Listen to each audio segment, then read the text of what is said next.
Hello, my name is Danielle and welcome to this lower body mobility video. If you have one at home, grab your foam roller. If you don't have a foam roller but you do have a tennis ball, grab that. If you don't have either of those, don't worry. Okay, so what we're going to start with is a glute foam roll. Grab your foam roller, and what I want you to do is I want you to imagine your body as a box. So imagine those big boxes refrigerators come in. Imagine that's your body. I want you to imagine that your glutes are the back corners, okay? So when it comes to rolling, you're not rolling directly on the back, you're not rolling on the side, you're rolling on the corner, okay? So place the foam roller on the floor, lift up your hips onto it, and I want you to sit on the edge, sit on that corner of the glute. Okay, now I've got 2 feet on the floor, one hand on the floor, and you can do whatever you want with your hand, and you're just going to roll. Now, there's no rules here, okay? Play around with what feels the most uncomfortable is the honest answer, okay? So rolling, you may find the upper part of the glute is a bit tight, or the lower part. Wherever you find there's a bit of tension, go to that area and stay there, okay? Rock backwards and forwards over it. Try rocking side to side. That can really find some new areas. Ooh, that is tight.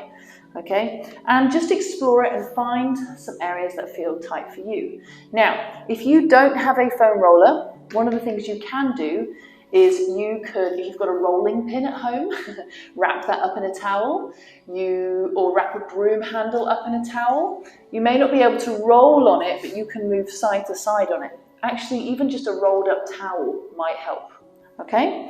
So we're just going to be rolling through that glute, finding what is a bit uncomfortable.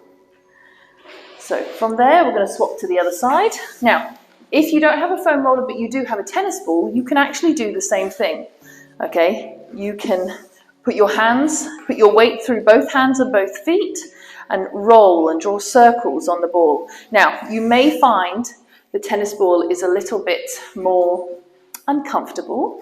That is because it's a smaller surface area and it kind of feels a bit more pin-like on your skin and muscles. Okay, so maybe a more gentle way of doing it would be to stand up, put the tennis ball between your butt and the wall, and a bit like a bear scratching its back on a tree, you're going to roll your glutes against the wall, or on the tennis ball against the wall, okay?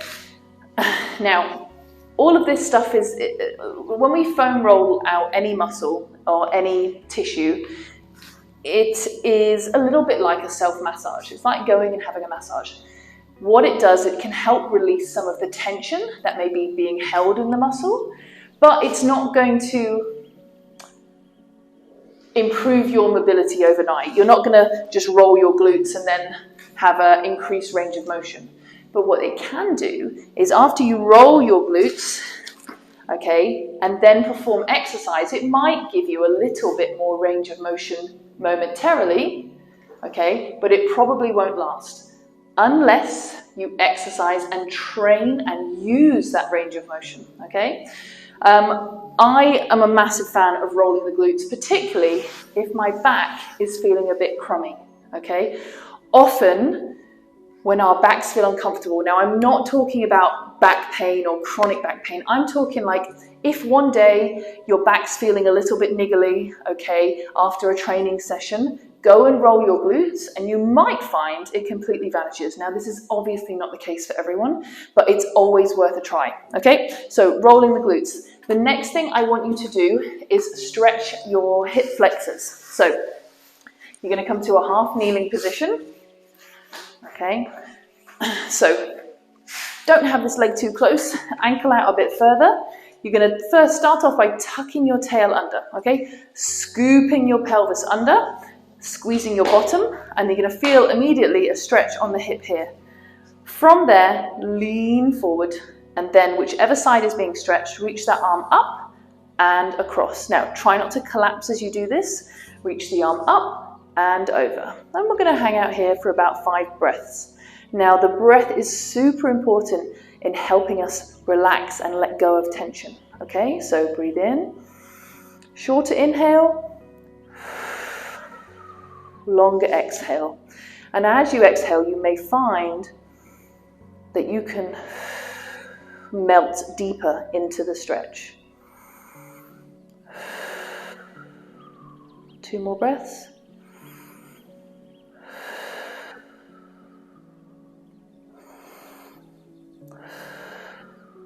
Lovely. Now, it's really important when you're doing this that you aren't collapsing through your lower back, okay?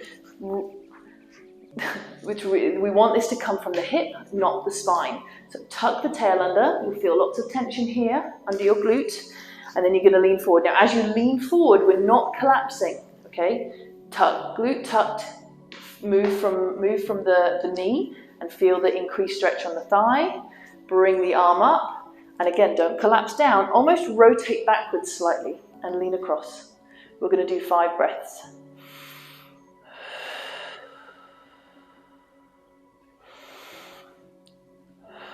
If when you're holding these stretches, something feels really uncomfortable, come out of the stretch a little bit. If it's too painful or too intense, your body's never going to relax. So just ease off out of the stretch if it's feeling too much, and hold it in a slightly easier place. 1 more breath. Lovely. Cool, so that should be feeling a little bit better on the front of the hips. The last thing we're going to finish with, actually I lie, we're going to do 2 more things.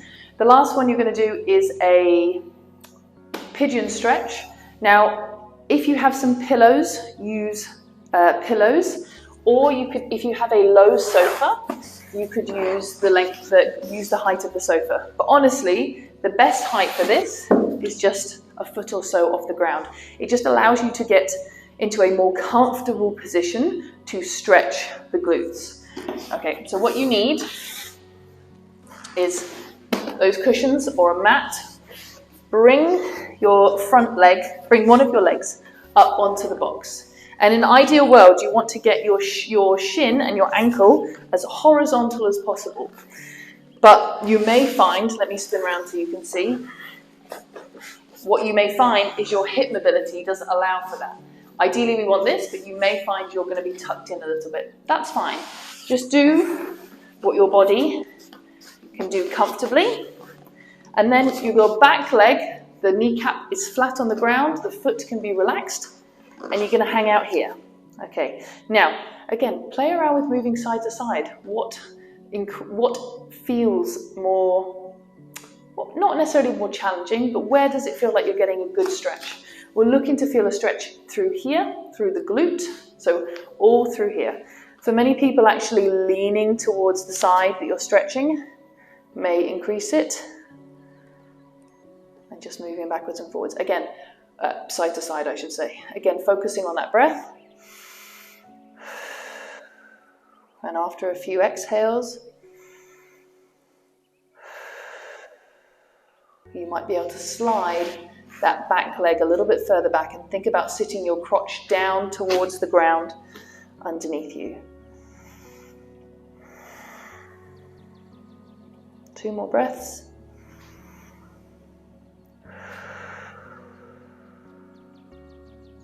Again, don't be collapsing your spine towards your ankle.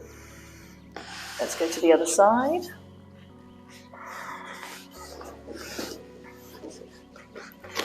Again, walk that ankle forward.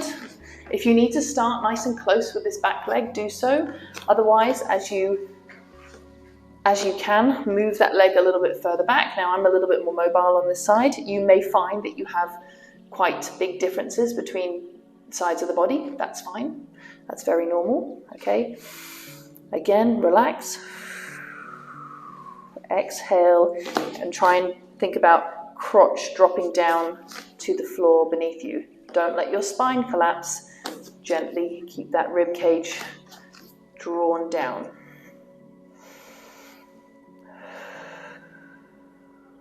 Let's do 2 more breaths.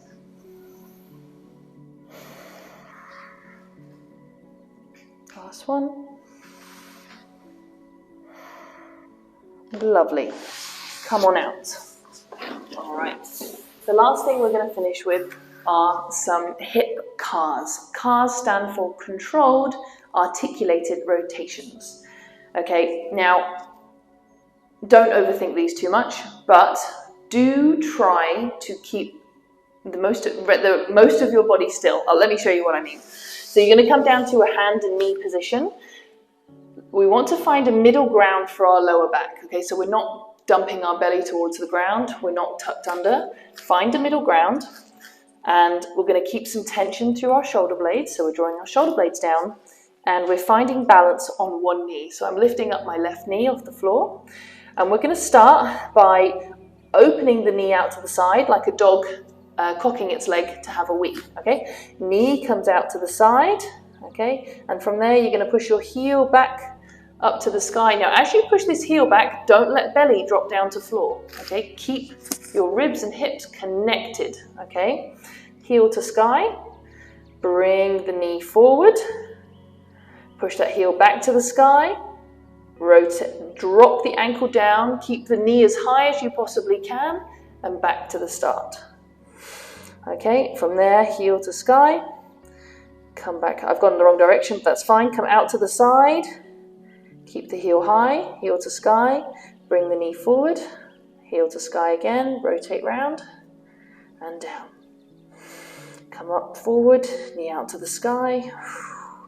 Now what really wants to happen here is our body wants to compensate and wiggle around. We're going to do one more. Bring the knee forward, knee out to the side, heel to sky, come forward, knee to sky again, heel to sky again, rotate round. Ooh. Okay, quite challenging on the wrists and hands and the rest of the body because you're putting a lot of weight through it but holding it still. But the mobility stuff can release a lot of tension, but the stuff that really gets more range of motion through our joints is working into the joint itself, like these exercises, okay? Well, these are actually kind of, think of these CARs, controlled articulated rotations, like, let me think, like the general maintenance of the car, okay? It just keeps everything going. Putting the oil in, okay? Putting petrol in, checking the tire pressure, all right? Let's go to the other side. So again, find that middle ground with your spine, okay? And we'll start, I always get confused when I do these, so don't worry too much. We're just trying to draw circles with our hip. Start by bringing the knee forward, okay? As if you're going to knee somebody in the crotch.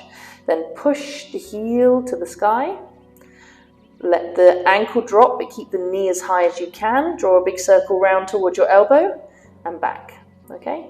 Come forward with the knee. Come out to the side. Keep the ankle high. Knee comes round. And come forward, good. Come forward again, knee forward. Heel to sky, rotate round. That feels better. Knee forward, out to the side, and round. Do not worry if you're not getting this perfectly right. My brain gets, sorry, I'm concentrating, confused by these. So knee comes forward, open out to the side. Lovely. Push it back. Last one, push that heel to sky. Lift the knee round and down. Cool. 5 on each side, more than enough for now. If you find those CARs particularly challenging, probably more reason why you should do them. Otherwise, those 3 little stretches, well, rolling the glutes, stretching the hip flexor, and the pigeon stretch for the glutes as well. I would recommend get those 3 done, and if you can do a couple of CARs afterwards, great. And I hope you feel the benefit from that. Thank you for watching.